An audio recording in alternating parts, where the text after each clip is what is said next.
तो हम लोग ने लास्ट क्लास में यहाँ तक देख लिया था, आपका परमिसिबल स्ट्रेस तक देख लिया था रेविट में, और ये डेफिनेशन भी देख लिए थे जिसमें आपको पिच डिस्टेंस, गॉस डिस्टेंस सबके बारे में बताए थे। ठीक, तो आज हम लोग देखेंगे कि जो रेविट कनेक्शन है उसमें कितने टाइप ऑफ जॉइंट होते हैं। ठीक है, टैक रेविटिंग क्या होती है, रिविट वैल्यू और एफिशिएंसी क्या होती है, और पैटर्न पैटर्न देखेंगे अलग अलग रिविटेड जॉइंट के, और फेलियर कैसे कैसे मतलब फेल करता है। ठीक, तो आते हैं टाइप ऑफ जॉइंट्स में। तो देखो, जो रेविट कनेक्शन है उसमें अगर देखा जाए कि कितने प्रकार के जॉइंट हैं, तो पहला है आपका लैप जॉइंट। ठीक है, लैप जॉइंट में क्या होता है, इस तरह से एक प्लेट होगी, ये एक प्लेट होगी और ये दूसरी प्लेट होगी, और ये जो लेंथ कहलाएगी जिसके ऊपर मतलब जितने पे ये दोनों ओवरलैप करेंगे एक दूसरे को, यही लैप लेंथ होती है। ठीक, और ये कितना रखना है ये आगे बात करेंगे। तो इसमें देखो, एक प्लेट ऐसी रखी है, दूसरी प्लेट ऐसी रखी है, और इन दोनों को ये रेविट के थ्रू जोड़ दिया जाता है। तो अगर इस तरह का कहीं जॉइंट दिखा, ठीक है, इस तरह का कहीं भी जॉइंट दिखा तो उसे हम लोग बोलेंगे लैप जॉइंट। ठीक, नेक्स्ट है आपका सिंगल कवर बट जॉइंट। तो इसमें क्या होगा, एक प्लेट ऐसी रहेगी और एक प्लेट ऐसी रहेगी। ठीक है, मतलब इस तरह से दो प्लेटों को हम लोग जोड़ेंगे और ऊपर से एक कवर लगाएंगे और एक इधर रेविट मारेंगे और एक इधर रेविट करेंगे, जिसमें इसे बोलेंगे कवर प्लेट, कवर प्लेट, और इसे बोलेंगे मेन प्लेट। अगर ऐसा कहीं रहा जिसमें ऊपर एक ही कवर लगा है तो वो हो जाएगा सिंगल कवर बट जॉइंट, और अगर ऊपर नीचे दोनों तरफ दोनों साइड रहा तो उसे बोलेंगे डबल कवर बट जॉइंट। ठीक, तो इन दोनों में डिफरेंस क्या है, इन दोनों में डिफरेंस है जो मेन प्लेट है वो एंड टू एंड जुड़ती है, मतलब एक एंड यहाँ खत्म हुआ एक प्लेट का, दूसरा एंड यहाँ से शुरुआत हुआ, तो एंड टू एंड जुड़ता है, और इसमें साइड से जुड़ते हैं। ठीक है, तो ये डिफरेंस है लैप जॉइंट और बट जॉइंट में। ठीक, तो नेक्स्ट देखते हैं टैक रिवेटिंग क्या होती है। ठीक है, टैक रिवेटिंग और स्टिच रिवेटिंग, इसका ये भी नाम है, इसको स्टिच रिवेटिंग भी कहते हैं या टैक रिवेटिंग भी कहते हैं। तो tag riveting or stitch which is used to make section act in tension and to prevent buckling in compression member। तो टैग riveting क्या होता है कि वो सेक्शन बनाने के काम में आता है जो कि टेंशन ले, ठीक, जिसमें केवल टेंशन हो और उसमें बकलिंग ना हो। और अगर इसका लाइव एग्जांपल देखना है तो जो आपकी आयरन की बकेट होती है, आयरन की जो बकेट होती है जो देखे होगे, और यहाँ पर ऐसे ऐसे जुड़ी रहती हैं। ठीक, तो ये जो ये सारी जो रिविट्स हैं ये आपकी टैक रिविटिंग ही है। ठीक है, और अगर टेंशन मेंबर की बात करोगे तो उसमें एक ऐसी प्लेट रहेगी और एक इधर ये एल सेक्शन वाली प्लेट रहेगी जिसे एंगल सेक्शन भी बोलते हैं, और ये दोनों जो ज्वाइंट रहेगा इसी को हम लोग बोलेंगे टैक रिविटिंग। ठीक, तो टैक रिविटिंग है, अब इसका कुछ वो भी प्रोविजनल भी है। क्या क्या प्रोविजनल है, जो पिच है, जो पिच हम लोग देंगे वो 12T to 200 अगर कंपैरिजन का केस रहा तो, और अगर 16T और 200 mm अगर टेंशन रहा तो। और पिच क्या होगी वो आपको बताया था कि एक रेविट के, मान लो ये दो रेविट है तो इन दोनों के बीच में सेंटर टू सेंटर डिस्टेंस ही पिच कहलाएगी। ठीक है, तो ये या तो 12T या 200 mm देंगे किस केस में, कंप्रेशन में, और 16T 200 mm देंगे इन टेंशन में। अब याद रखना दोनों वैल्यू नहीं लेनी है, इन दोनों में जो मिनिमम होगा। ठीक है, अगर मान लो 12T किए, ये मिनिमम आया 200 से तो ये वैल्यू वैल्यू लोगे, अगर ये वाली ज्यादा वैल्यू आ गई तो 200 mm लेंगे, जहां टी जो है आपकी थिकनेस ऑफ प्लेट है। याद रखना जो टी है आपका थिकनेस ऑफ प्लेट है, थिकनेस ऑफ प्लेट। ठीक, तो ये हो गई पिच की बात। अब मैक्सिमम पिच कितना देंगे ट्रैक रेविटिंग में, ये तो पिच हो गया मतलब इतना आप दे सकते हो, ठीक है, पर इससे ज्यादा भी दे सकते हो। तो मैक्सिमम कितना तक ले जाओगे, 32T और 300 mm, इन दोनों में जो भी लेस रहेगा केवल वहीं तक ले जाएंगे। ठीक है, तो ये इसकी नॉर्मल वैल्यू हो गई और ये हो गया मैक्सिमम, यहां तक ले जा सकते हैं। ठीक है, अगर वही चैनल सेक्शन रहा, maximum pitch for T section, अगर कोई टी सेक्शन रहा और चैनल सेक्शन रहा तो टेंशन मेंबर में 1000 mm लेंगे। ठीक, और वही फॉर कंप्रेशन मेंबर रहा तो ये 600 mm लेंगे। ठीक है, अब देखो टी सेक्शन आपका बनता कैसे है। टी सेक्शन जो बनेगा उसमें एक प्लेट ऐसे रहेगी और एक एंगल सेक्शन ऐसे जोड़ देंगे और दूसरा एंगल ऐसे जोड़ देंगे, तो ये देखो ये टी शेप फॉर्म हो गया। ठीक, तो एक यहाँ पे देंगे, एक यहाँ देंगे, एक यहाँ देंगे। अगर इस तरह एंगल सेक्शन लगा है इस तरह, तो इसे बोलेंगे angle section back to back. ठीक है, अगर सेम साइड लगा है और इस तरह लगा है तो इसे बोलेंगे angle section back to back. इसके बारे में आगे भी देखा जाएगा। ठीक है, अभी बस उसके केस में जान लो कि टी सेक्शन में कैसे लगता है, क्या होता है। ठीक है, तो ये सारी कहानी थी आपकी टैक रिवेटिंग की, कि टैक रिवेटिंग होती क्या है, उसमें पिच कितना देंगे, मैक्सिमम पिच कितना देंगे। ठीक है, और टी सेक्शन में होगा टेंशन और कंप्रेशन। तो ये वैल्यू आपको याद रखनी है कि कितना कितना है, 12T और 200 mm इन कंप्रेशन और 16T और 200 mm इन टेंशन, और मैक्सिमम 32T और 300 mm। ठीक है, और चैनल हुआ तो डायरेक्ट आप 1000 mm और 600 mm टेंशन और कंप्रेशन में ले लो। नेक्स्ट होगी रेविट वैल्यू, कि रेविट वैल्यू होती क्या है। ठीक है, तो रेविट वैल्यू वो होगी maximum force which Revit can with stand safety. मान लो, इसको ऐसे समझो, मान लो ये प्लेट है और इसमें 10 रेविट लगा हुआ है, कितना भी रेविट लगा हुआ है इट डजेंट मैटर। तो जिस भी फोर्स पे, जो भी मैक्सिमम फोर्स में पहली रेविट फेल कर गई, मतलब टूट गई, वही उसकी रेविट वैल्यू होगी उस पूरे की। क्योंकि अगर एक फेल हो गया तो मतलब सब फेल हो गए, ये मान के चला जाता है। ठीक है, तो वही हुआ कि maximum force which Revit can with stand safety. ठीक है, मतलब सेफली अपना रुक गया हो उस फोर्स पे। Also known as strength of rivet joint, और इसी को स्ट्रेंथ भी कहते हैं रेविट जॉइंट का। ठीक है, रेविट वैल्यू को ही स्ट्रेंथ जॉइंट की रेविट जॉइंट की स्ट्रेंथ भी कहा जाता है। क्यों? क्योंकि मैक्सिमम उतना ही वो लोड कैरी कर सकती है, उससे लोड एक्सीड किए तो तुरंत तुम्हारी रेविट फेल कर जाएगी। तो रेविट वैल्यू यही हुई कि मैक्सिमम फोर्स जब आपकी पहली रेविट टूटने वाली हो, टूटने गई हो, टूटने वाली हो, ठीक है, वही आपका रेविट वैल्यू होगा। और अगर एफिशिएंसी निकालनी है किसी भी जॉइंट का, ठीक है, अगर एफिशिएंसी निकालनी है तो ऐसा करो, इसको बाद में बताते हैं, इससे पहले कुछ इंपॉर्टेंट है फेलियर के बारे में। ये रेविट वैल्यू अभी आपको लास्ट में बताएंगे। ठीक है, जब फेलियर सारा बता देंगे तब ये और अच्छे से समझ में आएगा। अब इसको छोड़, अब देखो रेविट जॉइंट किस किस पैटर्न में दे सकते हैं। देखो, पैटर्न ऑफ रेविटेड जॉइंट, जैसे मान लो ये आप देख रहे हो तो ये साइड भी हो तो साइड से सारा एक ही दिखेगा, पर इसी तरह नहीं देते हैं, अलग अलग पैटर्न में देते हैं। जैसे मान लो ये आपका क्या है, लैब जॉइंट है, इस तरह से जॉइंट दिया हुआ है। ठीक है, और इसमें देखोगे कि दो है तो मतलब एक यहाँ रेविट दिया होगा, एक यहाँ रेविट दिया होगा। अब साइड से देखोगे तो ऐसे ही दिखेगा, पर टॉप से देखोगे तो इस तरह दिखेगा। ठीक है, एक प्लेट ये रही और दूसरी प्लेट ये रही। अगर इस पैटर्न में ज्वाइंट हुआ, मतलब ऐसे, ठीक है, अब ये लाइन इतनी भी हो सकती है, एक और बढ़ सकती है, ये डिपेंड करेगा कि नंबर ऑफ रेविट कितना है, ये टोटल डिजाइन पार्ट है। ठीक है, तो अगर इस तरह के पैटर्न में आया तो उसे हम लोग बोलेंगे चेन रिवेटिंग। ठीक, अगर इस पैटर्न में आया तो ये कहलाएगा आपका चेन रिवेटिंग। ठीक, और अगर इस पैटर्न में हुआ, रेविट इस पैटर्न में लगा हुआ, तो इसे जिगजैग और स्टैगर्ड रेविट भी बोलेंगे। जैसा आपको स्टैगर्ड पिच बताया था ना, एक स्टैगर्ड पिच के बारे में बोला था, तो वो यही है। अगर इन दोनों के बीच का डिस्टेंस निकालोगे तो ये स्टैगर्ड पिच होगा, इन दोनों के स्टैगर्ड पिच। और अगर इन दोनों के बीच का निकालोगे, मतलब सेम रेविट लाइन में अगर आप निकाल रहे हो तो ये पिच कहलाएगी, और अगर अल्टरनेट पे निकाल रहे हो ऐसे तो ये स्टैगर्ड पिच कहलाएगी, और ये डिस्टेंस निकालोगे तो ये डायगोनल पिच कहलाएगा। ये सब अभी लास्ट में आपको बता रखा है। सर एक ठीक, एक एग्जांपल दे देते। इसका कहाँ से एग्जाम्पल, इसका तो अगर एग्जाम्पल भी दिखाना पड़ेगा तो लाइव एग्जाम्पल देना पड़ेगा। मतलब कॉलेज में जैसे आपका ट्रस्ट, कॉलेज में वो क्या नाम है इसका, आईटीआई वाली वर्कशॉप देखे हो ना, उसमें जो ऊपर सारे ट्रस लगे हुए हैं, ठीक है, वहां पर ये रेविट कनेक्शन दिया हुआ है।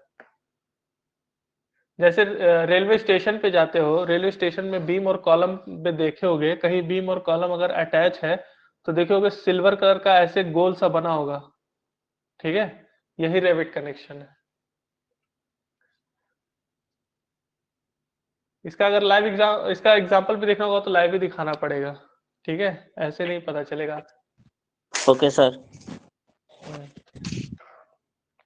इसका तुम लोग को वो जय गूगल पे सर्च कर लेना, या तो हम तुम्हें भेज देंगे फोटो कि कैसे कैसे होता है। बस ये जान लो कि पैटर्न क्या क्या है। अगर ये पैटर्न लगा इस तरह से, मतलब सीधा सीधा सीधा ऐसे रहा, ऐसे, तो ये आपका चेन रिविटिंग में आएगा। अगर इस तरह जिगजैग पैटर्न में रिविट लगा रहा तो ये स्टैगर्ड और जिगजैग रिविट कहलाएगा। और अगर इस शेप में रहा, इस शेप में ऐसे, इस शेप में, तो ये आपका डायमंड रिविट कहलाएगा। ठीक, अब ये जो डायमंड रिविट है ना, ये तुम्हारा बट जॉइंट पे लगता है, ये लैप पे नहीं लगता है। और ये दोनों तुम्हारे लैप पे लगेंगे, मतलब एक ऐसा और एक ऐसा रहेगा। इसके ऊपर ये तुम कवर प्लेट चढ़ा दोगे तो यहां पर ऐसे डायमंड रिवेटिंग लगेगा, ठीक है। तो जो डायमंड रिवेटिंग होगा ये बट जॉइंट पे होगा, और ये जिग जैग ये होगा लैप पे, और ये भी हो जाएगा आपका लैप पे, ठीक है। इतना समझ में आ गया सबको? Yes sir. ठीक है, अब देखो आते हैं फेलियर ऑफ रिविट जॉइंट। तो जो जॉइंट है, जो भी आप कनेक्शन दिए वो दो तरीके से फेल होती है, ये तो उसके अंदर के हैं। ये दो तरीके से फेल होगी, या तो तुम्हारी पहले रेविट फेल कर जाए और या तो पहले प्लेट फेल कर जाए। अगर इन दोनों में से कोई भी पहले फेल किया तो हम मान लेंगे कि जॉइंट फेल हो गया है, ठीक है। रिविट मतलब जो भी, जैसे मान लो ये आप प्लेट है और ये दूसरी प्लेट है, इन दोनों को आप अगर जोड़े हो तो ये बीच में ये लगी होंगी सारी रिविट्स। तो इसमें से या तो कोई रिविट टूट जाए तो वही रिविट फेलियर कहलाएगा, और अगर ये प्लेट या तो फट जाए कहीं से या ये प्लेट टूट जाए तो वो हम लोग प्लेट का टूटना कह लेंगे, या फेलियर ऑफ प्लेट। तो इन दोनों में से जो भी पहले फेल होगा, ठीक है, इन दोनों में जो भी पहले फेल होगा वही हम मान लेंगे कि ज्वाइंट फेल कर गया, ठीक। अब दोनों में से पहले फेल कौन करेगा, ये देखो। अगर मान लो रिविट की स्ट्रेंथ आप लोग दिखा रहे हो एस आर से और प्लेट की स्ट्रेंथ दिखा रहे हो एस पी से, ठीक। अगर रिविट जिस मटेरियल से बना है, ठीक है, मान लो रिविट आपका स्टील से बना है और प्लेट आपका कास्ट आयरन से बना है, तो आपको पता है कि कास्ट आयरन वीक होता है स्टील से, ठीक है। तो पहले फेल कौन करेगा, बताओ? Cast iron. हाँ, तो पहले आपका कास्ट आयरन फेल करेगा, तो मतलब क्या हुआ, पहले आपका क्या फेल किया, प्लेट फेल किया, ठीक है। अगर वही उल्टा हो जाए कि रिविट आपका कास्ट आयरन से बना है और प्लेट आपका स्टील से बना है, तो पहले फेल कौन करेगा? Rivet sir. हाँ, पहले आपका तब रिविट फेल करेगा। तो इन दोनों में से अगर कोई भी फेल किया तो मान लेंगे कि ज्वाइंट फेल कर गया है। और मेनली हम लोग क्या करते हैं, जो प्लेट की मटेरियल है, जो प्लेट की मटेरियल जो है वो as compare to rivet failure, क्योंकि रिविट आपकी बदला जा सकती है, क्योंकि एक दो रिविट ही फेल करेगा, वो बदल देंगे, पर प्लेट बार बार नहीं चेंज करेंगे।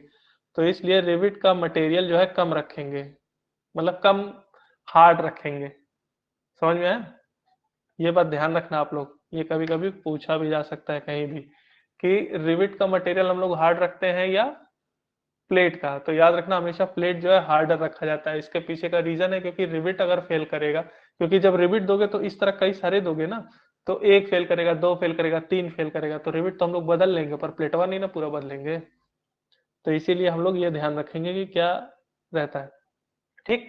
अब देखो हम लोग पहला देखते हैं कि फेलियर ऑफ रिविट।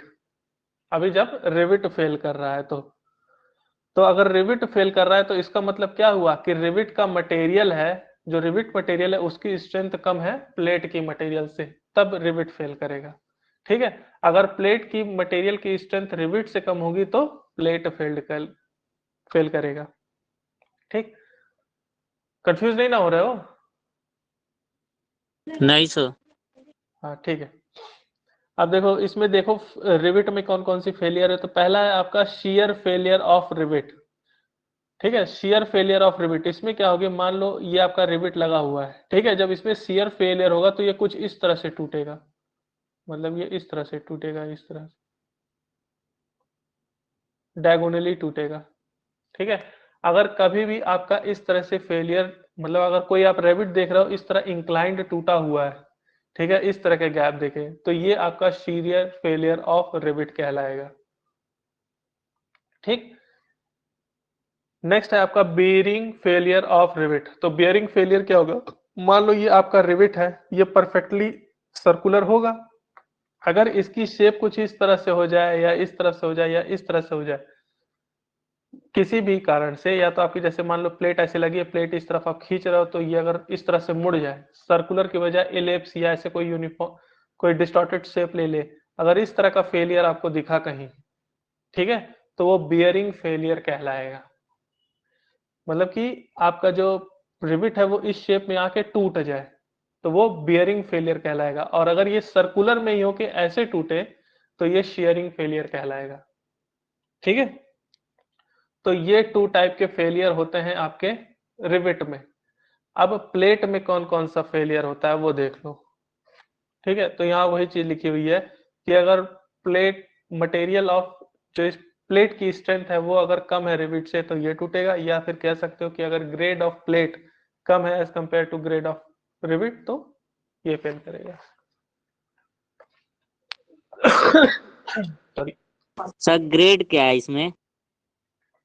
अरे जैसे आज इसी में पढ़े हो ना, वो क्या कहते हैं M20 M30 पढ़े हो ना ये सब। Yes sir. उसी यस तरह उसी सर। तरह स्टील का भी ग्रेड होता है, FE415, FE250, FE500, FE550, ये सब ग्रेड होते हैं। ठीक है, Fe मतलब आयरन, ठीक है, और ये उसकी स्ट्रेंथ होती है 415, 250 या 500। और एक बात इसमें भी एक चीज याद, ये सब तो आरसीसी में पढ़े होगे यार, यस ये सर। यस आरसीसी में सर। पढ़े। हाँ तो यही ग्रेड है, यही ग्रेड है।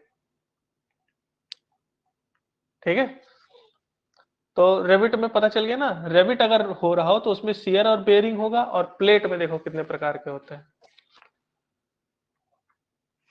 देखो प्लेट में टोटल टोटल 4 प्रकार के फेलियर होंगे प्लेट में, और 2 प्रकार के फेलियर होंगे रेविट में, तो टोटल 6 टाइप से जो ज्वाइंट है रेविट ज्वाइंट वो फेल कर सकता है। अब प्लेट में कौन कौन सा फेलियर है, तो पहला देखो शियर फेलियर ऑफ प्लेट। अगर प्लेट का शियरिंग फेलियर हो गया तो शियर फेलियर इसका कैसे होगा, जैसे मान लो आपका ये ऐसे लगाए हुए हो, ये आप रिविट लगाए हुए हो, और इधर एक लोड लग रहा है, इधर लोड लग रहा है। ठीक है, जब इसको खींचोगे तो ये अपनी इनिशियल पोजीशन यहाँ पे था, पर ये खिसक के यहाँ पर पहुंच गई, तो ये बीच में पूरा होल क्रिएट कर देगी ये पूरा। तो अगर इस टाइप से कहीं फेलियर हुआ तो ये कहलाएगा शियर फेलियर ऑफ प्लेट। ठीक, ये पूरा बीच में गैप क्रिएट कर देगा, मतलब यहाँ पर पहले रिविट थी और ये रिविट खिसक के यहाँ पहुंच गई। ठीक है, तो अगर इस टाइप का फेलियर हुआ तो ये शियर फेलियर ऑफ प्लेट कहलाएगा। नेक्स्ट है आपका स्प्लिटिंग फेलियर ऑफ प्लेट। अगर मान लो इस तरह हम लोग रखे हुए हैं, ठीक है, और लोड लग रहा है, और ये क्या किया, प्लेट को ऐसे तोड़ दिया, फाड़ दिया बीच में से। ठीक है, ऐसे अगर बीच में से फाड़ दिया तो इसे बोलेंगे स्प्लिटिंग फेलियर ऑफ प्लेट। ठीक, और अगर यही मान लो कि आपका इस तरह से टूट गया, प्लेट जो है इस तरह से मुड़ गई, प्लेट जो है स्टार्टिंग में ऐसी थी, ऐसी, और ये फिर अब कैसी हो गई, कुछ ऐसी हो गई, कुछ ऐसी हो गई, तो अगर इस तरह का फेलियर हुआ तो ये कहलाएगा बियरिंग फेलियर ऑफ प्लेट। और अगर वही प्लेट मान लो ऐसे आपका रिविट लगा हुआ है और इस तरह से टूट गई इस पैटर्न में, तो ये कहलाएगा आपका टीयरिंग फेलियर ऑफ प्लेट। ठीक, तो इसमें रिविट में था शेयरिंग और बियरिंग। ठीक है, sharing of rivet, bearing of rivet, और प्लेट में है share failure of plate, splitting failure of plate, bearing failure of plate और टीयरिंग फेलियर ऑफ प्लेट। तो ये 4 टाइप के फेलियर हैं आपका इसमें क्या नाम है, प्लेट में। ठीक,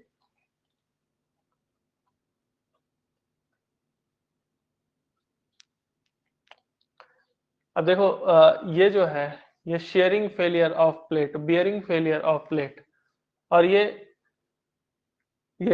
शेयर फेलियर ऑफ प्लेट, ये तो हम लोग न्यूमेरिकल मतलब कितना वो कर सकते हैं, इन सबको हटा भी सकते हैं। ठीक है, ये कैसे हटाएंगे अभी न्यूमेरिकल के फॉर्म में हम लोग देखेंगे। और splitting failure of plate, bearing failure of plate या टीयरिंग फेलियर ऑफ प्लेट अगर हटाना है तो इसमें जो है आपको एंड डिस्टेंस बढ़ाना, एज डिस्टेंस बढ़ाना पड़ेगा।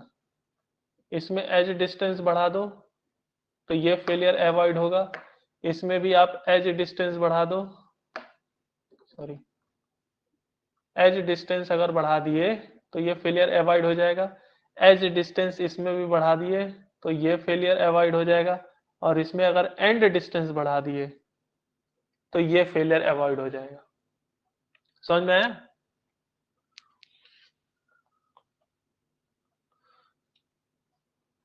कुछ बोलोगे? समझ में आ गया क्या नहीं आया? सर एंड डिस्टेंस और सर एज डिस्टेंस, सर वो भी तो एंड ही ना हुआ जो एज होगा सर। हाँ, वो एक तरह से बोलते हैं पर दोनों का नोटेशन अलग अलग है। सर तो अगर एज बोले इसको तो कोई दिक्कत? टेक्निकली दिक्कत है, ठीक है, पर अगर हर जगह नहीं चलता है, अगर कोई टेक्निकल बंदा रहेगा तो फिर दिक्कत हो जाएगी, और नॉन टेक वाले रहेंगे तो वही चल जाएगा उन लोग के लिए। ठीक है, क्योंकि सब चीज का अलग अलग नाम दिया, तुम्हारा नाम मान लो क्या है, शिवम तिवारी, अब तुमको अनुराग बोले अच्छा लगेगा? कुछ सोच ओके के ही सर। ना दिया गया, कुछ सोच के ही ना दिया गया होगा। Yes sir. हाँ, तो इसीलिए, और इस केस को भी अवॉइड करना है तो इसमें भी आपका एज डिस्टेंस बढ़ाना पड़ेगा। ठीक है, तो फेलियर समझ में आ गया है? Yes sir.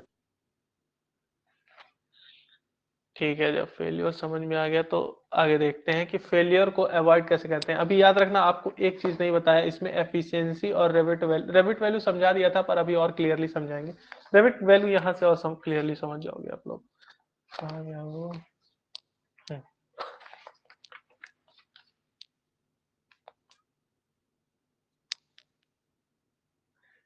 एक सेकेंड रुक जाओ। हाँ, देखो, जैसे रेविट वैल्यू अगर समझनी हो तो समझ, ये समझो जैसे मान लो आप ये स्ट्रेंथ निकाले, सॉरी ये फेलियर निकाले और ये फेलियर निकाले, इन दोनों, ये क्या, ये दोनों रेविट के फेलियर दे रहे हैं। ठीक है, तो इन दोनों में जो पहले फेल कर गया, ठीक है, जो भी पहले फेल कर गया, चाहे ये, तो ये आप स्ट्रेंथ निकालोगे कुछ कि इसकी कितनी, मतलब ये कितना झेल रहा है और ये कितना झेल रहा है।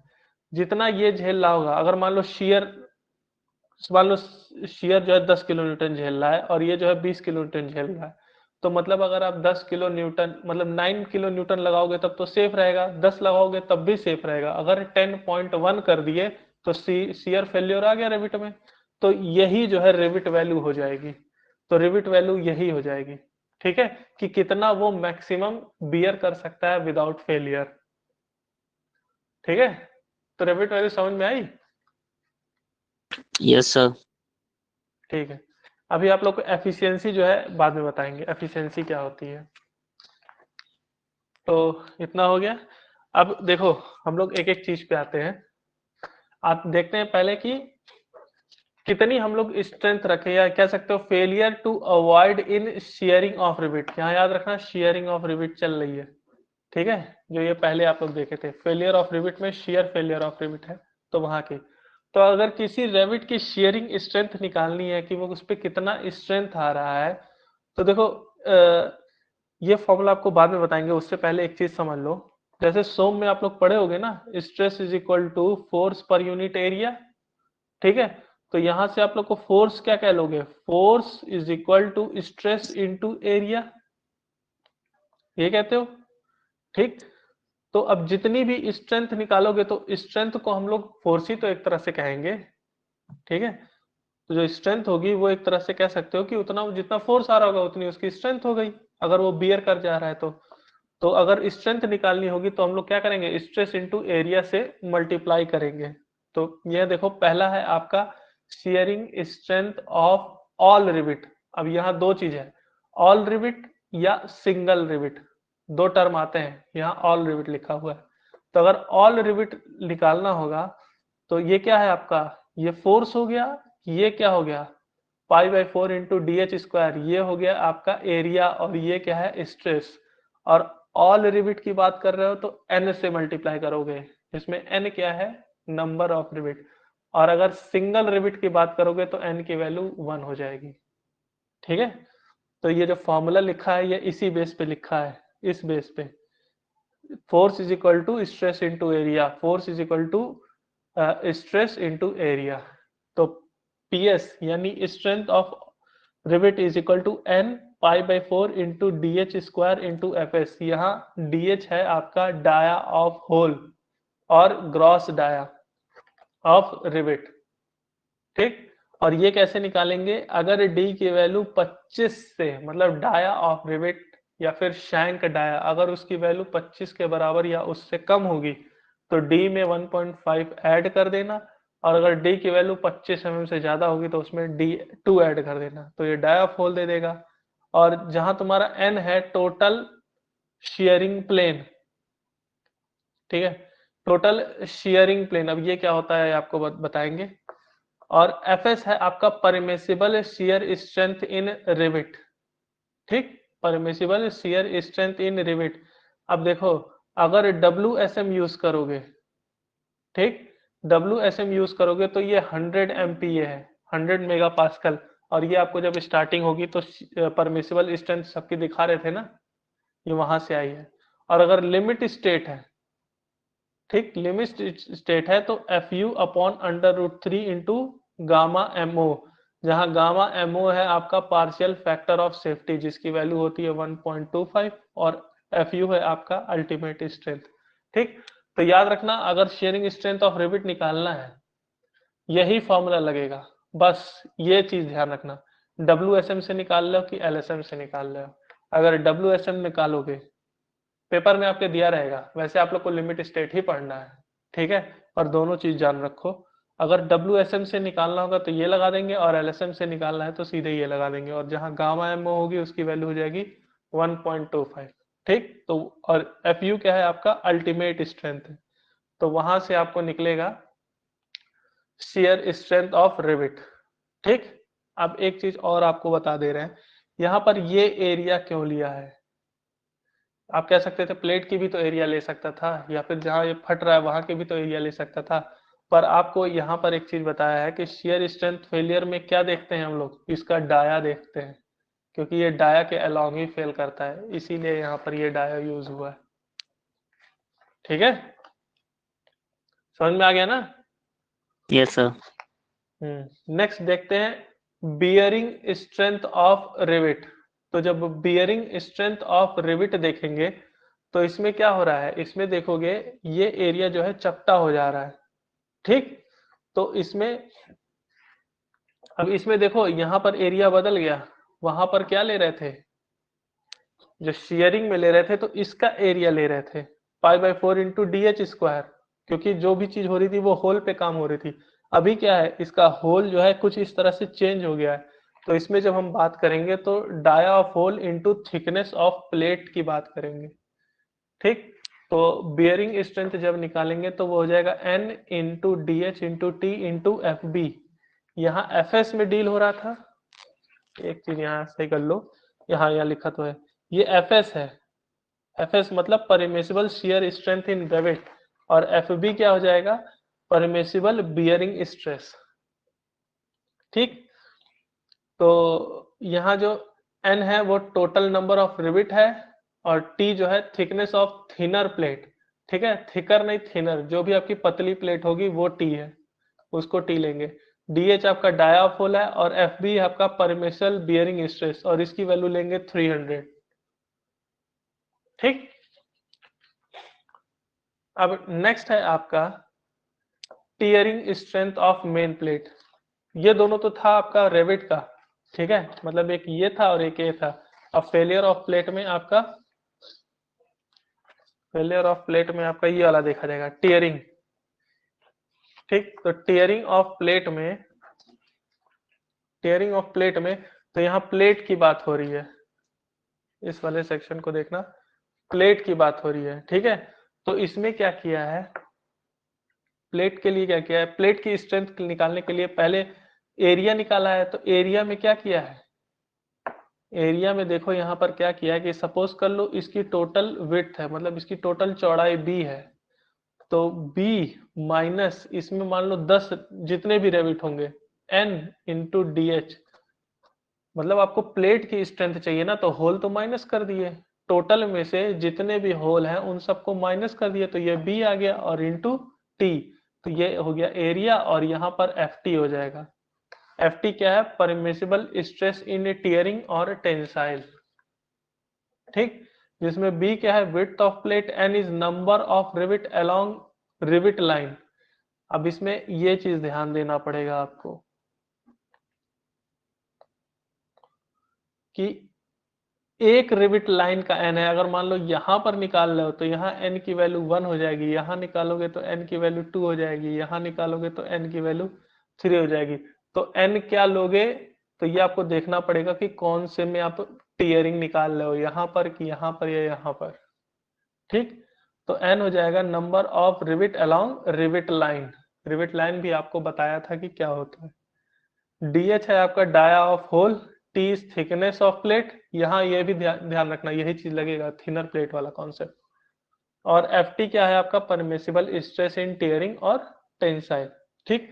अब ये तीनों आप निकाल लोगे पहले, बियरिंग सॉरी शियरिंग, बियरिंग और tearing, shearing of rivet, bearing of rivet और टीयरिंग ऑफ प्लेट, ठीक। इन तीनों में जो भी मिनिमम होगा वही स्ट्रेंथ हो जाएगी रिविट कनेक्शन की, क्योंकि सबसे पहले वही फेल करेगा, ठीक। अगर मान लो शेयरिंग 10 किलो न्यूटन आया, बियरिंग 20 किलो न्यूटन आया, टेयरिंग 30 किलो न्यूटन आया, तो जो फेल करेगा वो 10 किलो न्यूटन वाला पहले फेल करेगा, तो वही इसकी स्ट्रेंथ हो जाएगी, ठीक। और वहीं पर अब एफिशिएंसी यहाँ है, एफिशिएंसी ऑफ कनेक्शन। तो एफिशिएंसी निकालने के लिए पहले देखोगे कि इन तीनों में मिनिमम कौन है, ठीक है, शेयरिंग, बियरिंग और टीयरिंग में मिनिमम कौन है, और upon solid strength of plate. जैसे यहाँ पर क्या कर रहे थे, डाया ऑफ होल माइनस कर दे रहे थे, अब इस केस में नहीं करोगे, इस केस में कर दोगे B into T into F T, तो ये सॉलिड प्लेट की स्ट्रेंथ आएगी। तो इन तीनों में जो कम होगा वो अपॉन सॉलिड प्लेट की स्ट्रेंथ इंटू 100, तो यही है आपका efficiency is equal to strength of rivet joint upon solid plate strength into 100, ठीक। तो यही आपका क्या हो गया, यही हो गया आपका एफिशिएंसी, ठीक। तो इसमें कुछ पूछना है तो बताओ,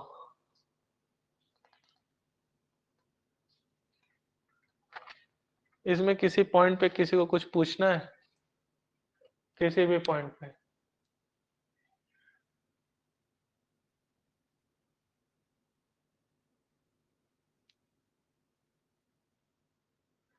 प्लेट फेल्योर, प्लेट फेल्योर पूरा,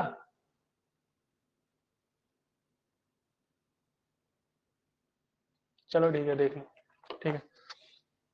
देखो प्लेट कब फेल करेगी, अगर क्या, ये जान लो कि अगर जो है स्ट्रेंथ प्लेट की कम हुई रेविट से तब फेल करेगी, या तो ग्रेड ऑफ प्लेट कम है रेविट से तब फेल करेगी, ठीक है। तो दोनों ही केस में आपकी पहले प्लेट ही फेल करेगी, कब, अगर उसकी या तो स्ट्रेंथ कम है या तो उसकी ग्रेड कम है, ठीक है। तो ये तो हो गया आपका बात। अब कितने तरह के फेलियर होते हैं, तो पहला है आपका shear failure of plate. Shear failure of plate मतलब या तो रेविट आपकी यहाँ प्रेजेंट है और ये जब खींच रहे हो तो ये रेविट खिसक के यहाँ से यहाँ पहुंच गई, तो ये क्या करेगी, ऐसे प्लेट को फाड़ते हुए आगे बढ़ेगी, मतलब ये अपने जो भी इसका एरिया होगा, इम्पैक्ट एरिया होगा, उसमें वो काटते हुए प्लेट को आगे बढ़ जाएगी। तो अगर इस तरह से बीच में कहीं होल दिख गया तो वो कहलाएगा शियर फेलियर ऑफ प्लेट।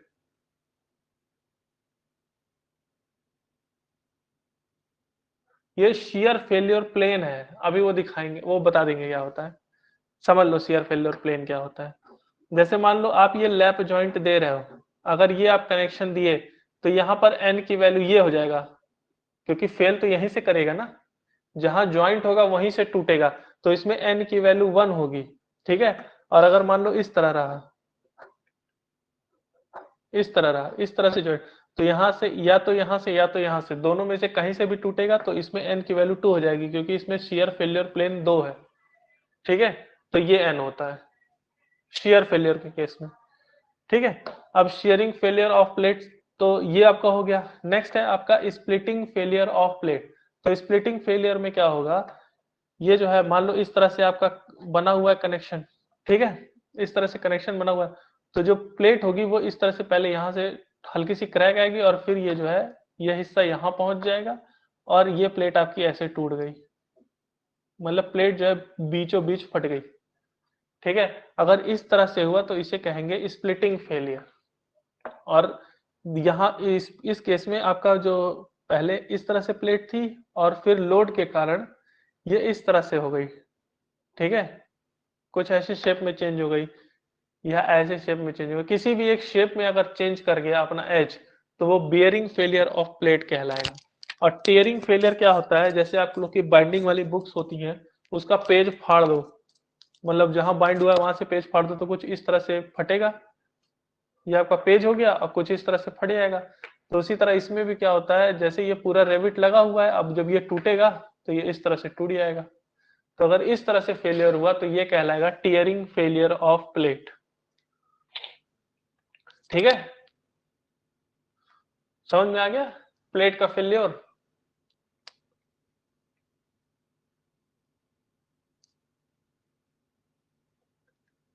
ठीक है, और कुछ पूछना है इसमें?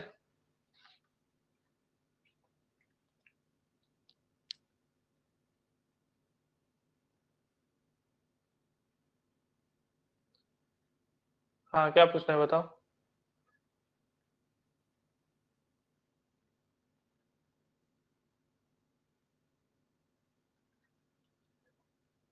विनीत, कुछ पूछना है? माइक का इस्तेमाल आप लोग कर सकते हैं। विनीत, कुछ पूछना है? कमेंट लिखे हो। हाँ सर।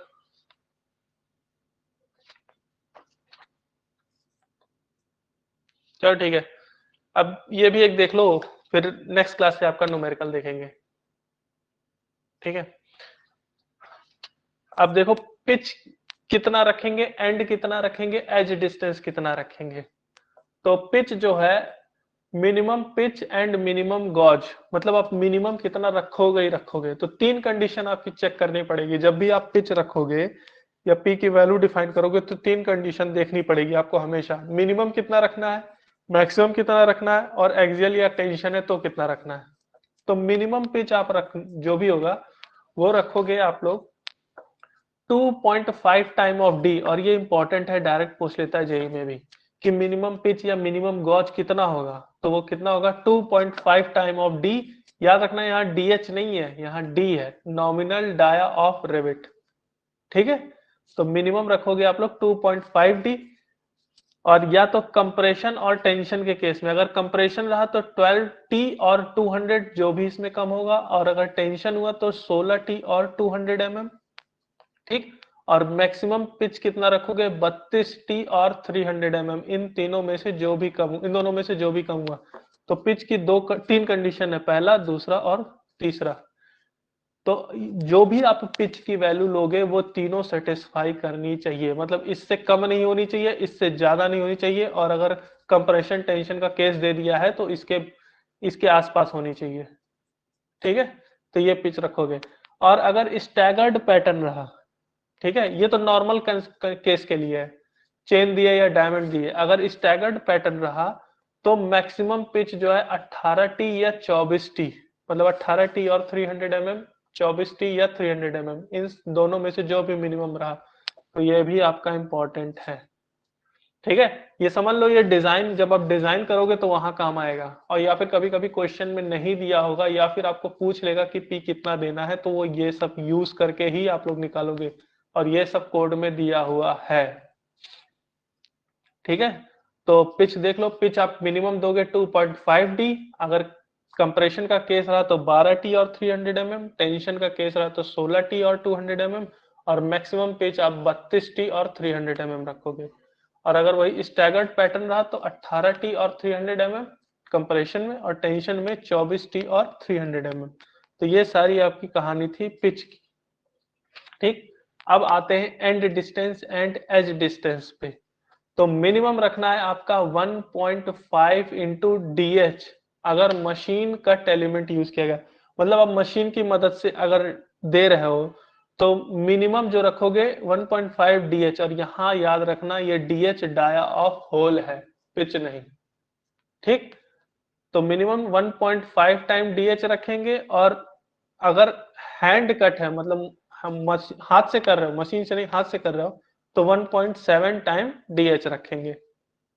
ठीक, अब यहां पर है देखो, to prevent shearing splitting and bearing failure of plate. जो आपका प्लेट में ये तीनों फेलियर बताए थे ना, ये वाले ये शेयरिंग स्प्लिटिंग और बियरिंग, इनको अवॉइड करने के लिए ये जो एंड डिस्टेंस रखेंगे वो जो है 1.5 टाइम DH से ज्यादा नहीं होना चाहिए। ठीक है, और 12T से 1.5 DH से कम नहीं होना चाहिए, और 12T से ज्यादा नहीं होना चाहिए, ये इंपॉर्टेंट है। ठीक है, और मैक्सिमम कितना रखेंगे 12T इंटू ई, जहां ई की वैल्यू कितनी है √250 अपॉन Fy, और Fy क्या है यील्ड स्ट्रेंथ। तो ये भी आपका इंपॉर्टेंट है। तो एज डिस्टेंस और एंड डिस्टेंस कितना रखेंगे, दोबारा से देख लो। मिनिमम में अगर मशीन यूज कर रहे हो तो 1.5 टाइम DH, और अगर हाथ यूज कर रहे हो तो 1.7 टाइम DH। ठीक, और अगर आपको शियर स्प्लिटिंग या बेयरिंग हटाना है तो जो ये एंड डिस्टेंस रखोगे वो मिनिमम जो एंड डिस्टेंस रखोगे वो 1.5 DH से ज्यादा होनी चाहिए, क्या है, कम नहीं होनी चाहिए, और 12T से ज्यादा नहीं होनी चाहिए। ठीक, और मैक्सिमम कितना रखोगे 12TE, जहां E की वैल्यू है √250 अपॉन Fy। ठीक है, तो फिलहाल आज की क्लास के लिए इतना ही। अगर किसी भी पॉइंट पे किसी को भी कुछ भी पूछना है तो पूछ लो। ठीक है किसी भी पॉइंट पे कुछ भी पूछना है तो पूछ लो, फेलियर के रिकॉर्डिंग, पिच के रिकॉर्डिंग, या एज डिस्टेंस टे के रिकॉर्डिंग कुछ भी।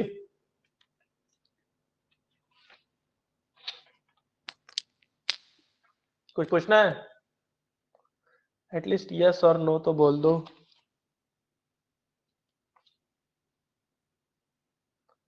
ठीक है, पिक सेंड कर देंगे, उसके अलावा कुछ।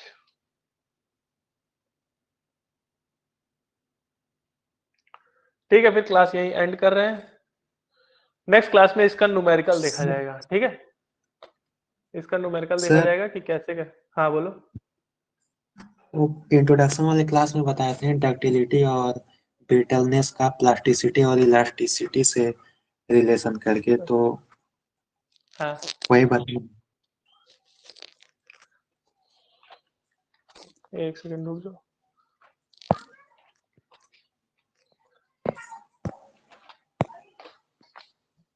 देखो, डक्टिलिटी क्या होती है, एक सेकंड रुक जाओ। हाँ, डक्टिलिटी देखो क्या होती है, अगर हम किसी मटेरियल को, ठीक है, कैसे होता है डक्टाइल, देखो इलास्टिसिटी तुम्हारी क्या होगी, मान लो इसको जो है आप खींचो, ठीक है, इसको अगर खींचोगे तो ये अपनी शेप कुछ ऐसे चेंज करेगी, और अगर हम खींच रहे हो और फिर उसके बाद अगर हम लोड रिलीज कर दें तो ये अपनी इनिशियल पोजीशन पे वापस आ जाएगी। अगर ये कंडीशन हुआ तो ये कहलाएगी इलास्टिक मटेरियल। ठीक है, और अगर मान लो आप लोड दे रहे हो, कुछ ऐसे शेप चेंज हुआ, और जब लोड हटाओ तो वो शेप नहीं, मतलब अपनी शेप पे रिगेन नहीं हो पाई, तो ये हो गई प्लास्टिक मटेरियल। ठीक है, तो उसी तरह अगर डक्टाइल मटेरियल और ब्रिटल मटेरियल में क्या है, डक्टाइल जो है आपको उसको आप थिन वायर में चेंज कर सकते हो। ठीक है, तो वो क्या है, मतलब थिन वायर में चेंज कर सकते हो। जैसे मान लो यही है, इस पे हम लोड लगाएं और इसको हम लोग वायर में चेंज कर दिए, पर अगर हम लोड हटाएंगे तो ये वापस से तो इस सर्कल फॉर्म में नहीं चेंज हुआ।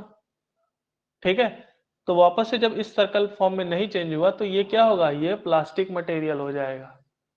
ठीक, तो यानी जो डक्टाइल है वो कह सकते हो एक तरह से प्लास्टिक मटेरियल है, एक तरह से, याद रखना, क्योंकि एक्सेप्शन हर जगह होते हैं।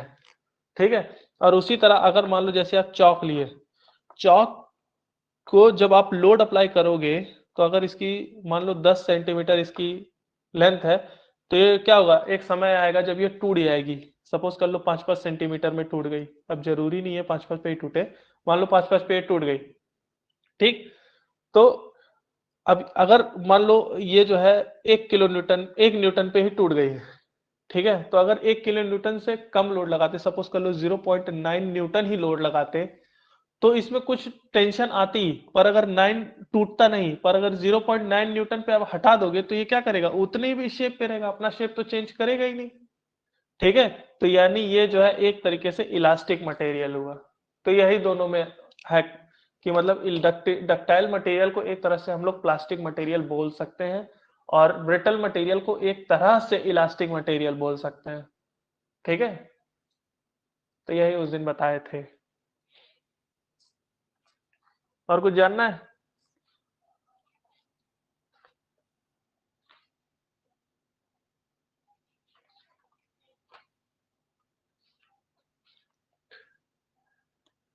और कुछ जानना है बताओगे, हाँ या ना, कुछ भी।